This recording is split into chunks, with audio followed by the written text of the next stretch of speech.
Imagine living in a house with a soaring two-story foyer, or one with a turret borrowed from a Victorian mansion but built with modern materials. Here are 10 house styles that dominated 1980s suburban construction, mixing historical references with contemporary living in ways that no one builds today.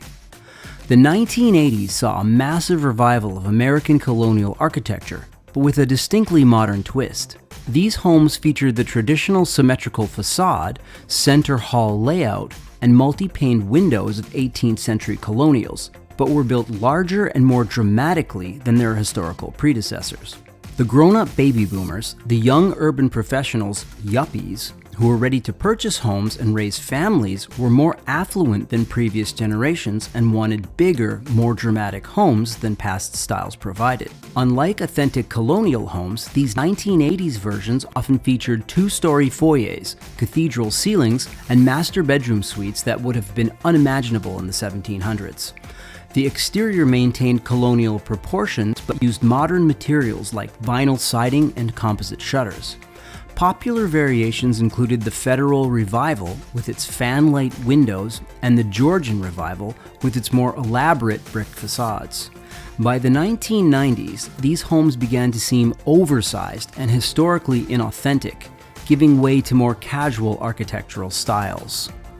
Perhaps no style was more quintessentially 1980s than houses influenced by the Memphis design movement. Founded by Ettore Sottsass in Milan in 1981, Memphis design brought bold geometric shapes, scattered brightly colored patterns, and playful asymmetrical compositions to residential architecture. These homes featured unexpected combinations of circles, triangles, and squares in their window arrangements, bold primary colors on exterior trim and accents, and architectural details that deliberately rejected traditional proportions and symmetry. Popular elements included geometric bay windows, colorful stucco panels arranged in abstract patterns, and entrance features that looked like sculptural installations. The interiors often featured built-in geometric shelving, unexpected color combinations, and furniture that blurred the line between functional and artistic. This style was particularly popular amongst architects and design-conscious homeowners who wanted their houses to make bold visual statements. The Memphis aesthetic influenced everything from mailbox designs to swimming pool shapes, creating homes that were essentially three-dimensional manifestos of postmodern design philosophy. By the early 1990s, the Memphis influence began to seem dated and visually overwhelming, but its impact on breaking architectural conventions was profound. Postmodern eclectic mansions. The ultimate expression of 1980s excess, these homes combined architectural elements from multiple historical periods in a single structure. A house so designed may have Cape Cod, Mission Revival, Tudor Revival, or Chateauesque and French provincial elements all at the same time. The result was often a sprawling mansion that might feature a Tudor-style bay window next to a Mission Revival arch, topped with a French provincial tower. These homes were built for wealthy professionals who wanted to showcase their success through architectural drama. The interiors were equally eclectic, with rooms that might transition from English library to Italian villa to American colonial without warning. Postmodernism and other forms of maximalism are found in the period's architecture and interiors. The style was particularly popular in upscale suburban developments where zoning allowed for larger lots and more elaborate construction. By the early 1990s, these homes began to seem excessive and confused, leading to a preference for more architecturally coherent designs. Neo-Tudor mcmansions.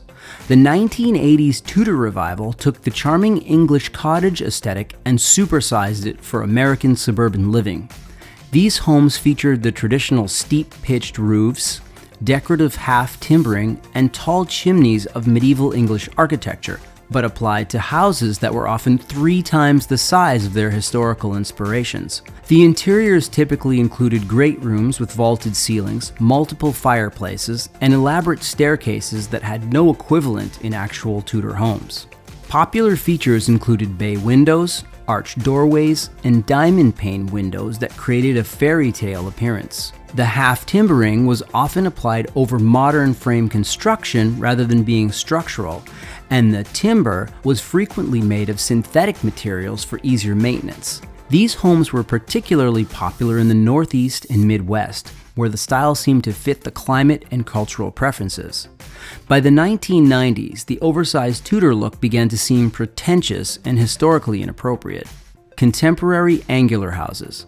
The 1980s contemporary house represented a stark departure from both traditional styles and the organic modernism of previous decades.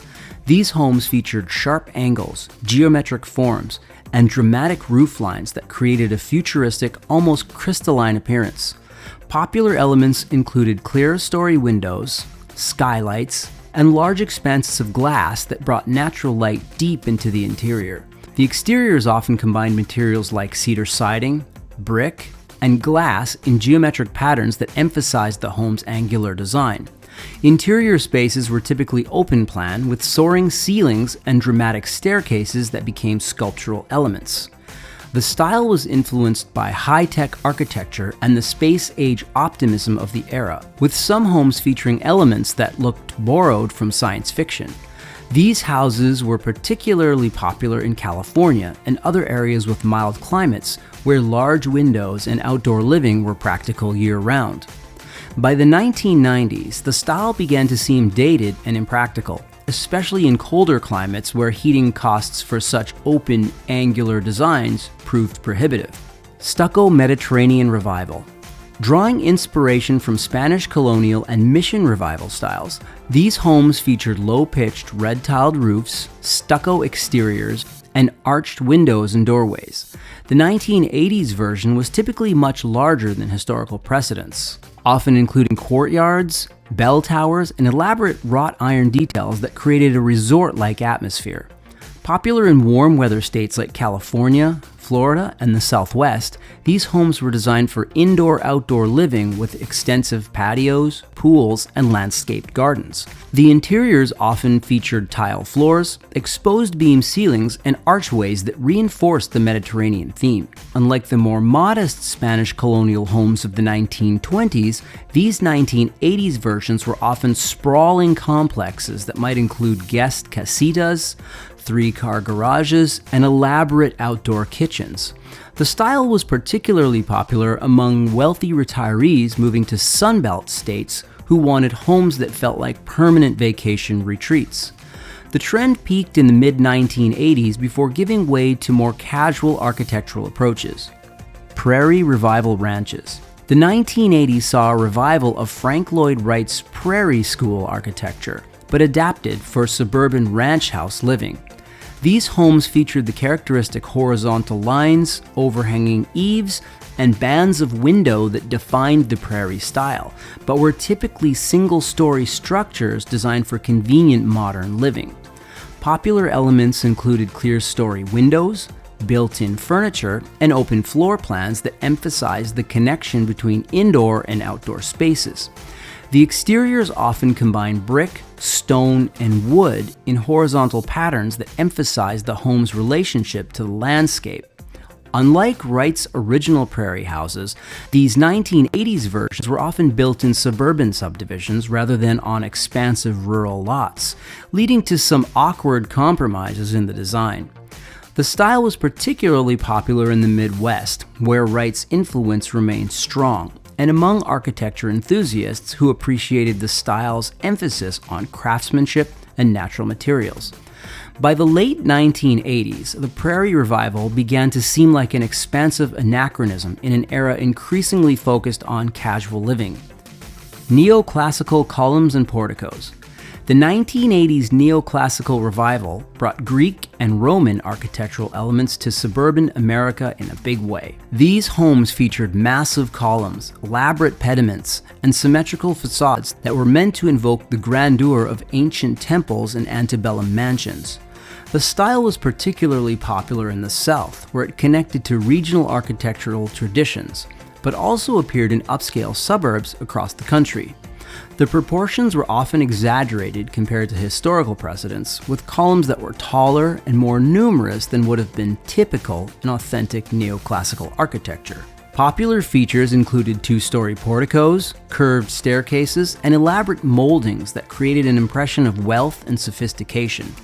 The interiors typically featured formal living and dining rooms with high ceilings and elaborate architectural details. The style was especially popular among professionals who wanted homes that conveyed success and respectability.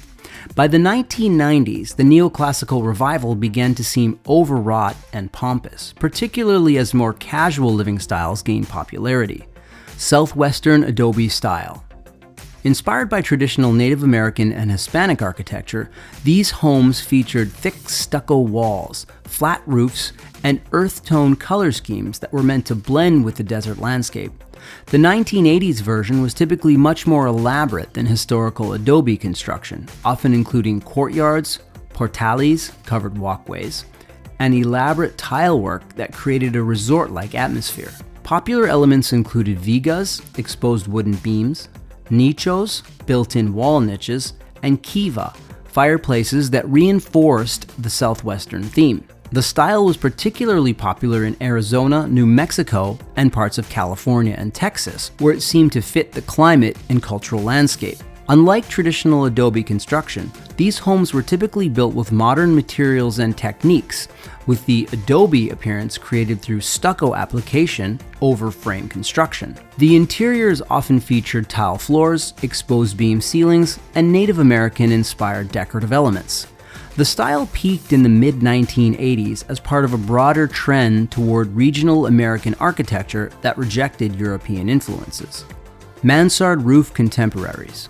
The 1980s saw a revival of the mansard roof, but applied to contemporary houses rather than the Second Empire style of the 1870s. These homes featured the characteristic double-pitched roof with dormer windows, but combined it with modern materials and open floor plans that created a unique hybrid aesthetic. The mansard roof was often used to create additional living space on the upper level while maintaining a lower profile from the street. Popular variations included contemporary mansards with large skylights, clear story windows, and modern dormers that provided dramatic interior spaces. The style was particularly popular in areas with height restrictions, where the mansard roof allowed for more interior space without violating building codes. The exteriors often combined traditional roofing materials like slate or cedar shingles with modern siding and window systems. The interiors typically featured dramatic spaces under the sloped roof lines, often used for master bedroom suites or family rooms. The style was most popular in the Northeast and other areas where the mansard roof had historical precedent. By the late 1980s, the mansard revival began to seem like an awkward compromise between traditional and contemporary styles. So, which of these 1980s suburban styles brings back memories of your neighborhood growing up? Share your thoughts about which trend you'd love to see make a comeback in today's architecture, or which one you're glad disappeared forever. And don't forget to share and subscribe. It really helps us out.